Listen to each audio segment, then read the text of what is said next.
So I will show my respect for you all by being very brief.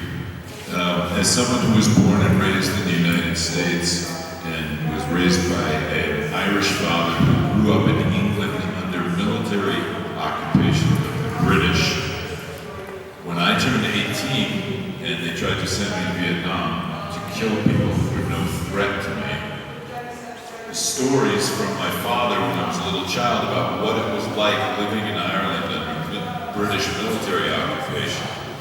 And he told me a story about one morning he was out milking the cow. They had one cow, there were 9 children. A British troop truck comes along. They get out and they start taking target practice at my father. My father dives in the bushes and they kill the cow. So now there's no milk for these 9 children.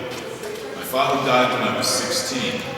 When I was 18, my government tried to send me to Vietnam, and all those stories from my father when I was a little child kicked into my head, and I realized, wait a minute, I'd be the British military going to kill the Irish if I go to Vietnam. Why would I go kill my father?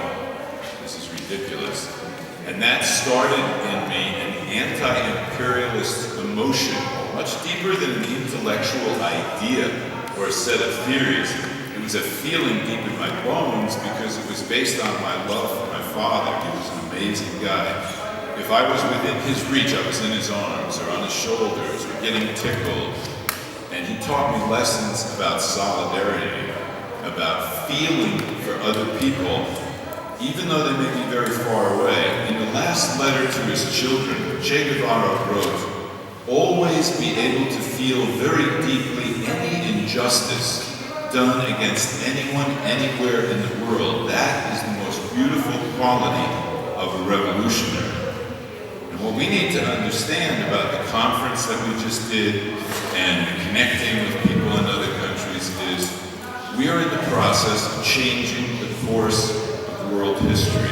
We are laying the seeds for the next economy, an economy where there will be no starving children, there will be no clear-cut forests, there will be no wars for oil.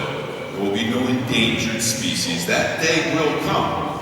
And if we really believe it deep down inside, that we can make that happen, not us, but our children's children, then we will learn to be good ancestors.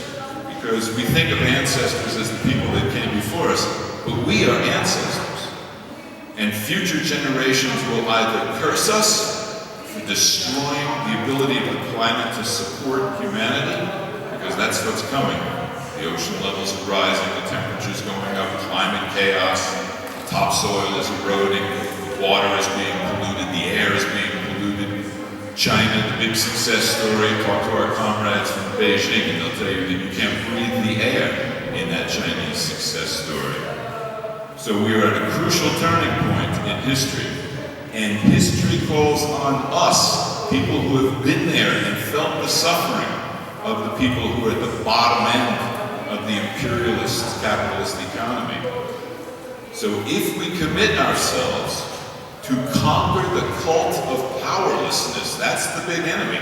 It's not capitalism or imperialism, that's bad. The real problem is the cult of powerlessness. That voice in our heads that says, oh, can we really do this? And I'll leave you with a story that proves to me we can do this. We can find the courage to do this. We had a reality tour, Global Exchange, my organization.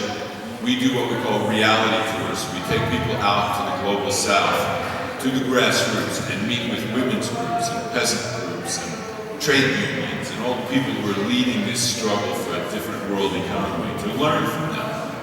We were in Haiti with a group of people. We were up in a mountain village in a small shack, sleeping for the night, a group of us.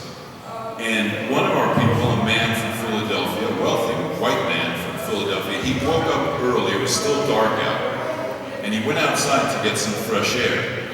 And he had that feeling that someone was looking at him, and he turned around and there were these 2 little Haitian children that were looking around the corner of the building, and he beckoned them over.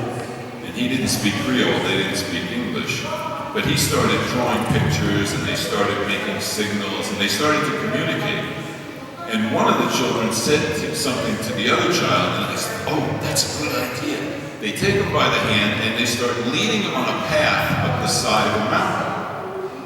And at first he thinks, oh, this is really nice. And after a while, he starts to get all these racist images from the Tarzan movies. Oh, they're going to put me in a pot, cook me. Their big brother might be hiding, and he's going to rob me.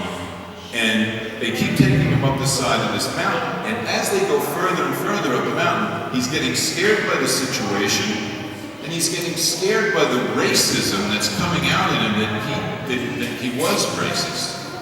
And just when he gets so scared that he's just about to run away from these two little children, they get to the top of the mountain, and they turn around and face him east. And it was an east-west valley, and the sun is just coming up over the horizon, and it's shooting shafts of light through the trees, and it's bringing all the birds to song. And he said it was the most beautiful experience he had ever had in his life. And he looked down at these two children, and they were looking up at him with these huge smiles on their faces because they knew what they had done, that they had touched his heart. So if those two little shoeless, penniless, poor children can reach across the global class structure and change the hearts of someone living within the empire in great affluence, then we can organize a global revolution and change this system and replace it with a more humane and sensible system. Thank you very much.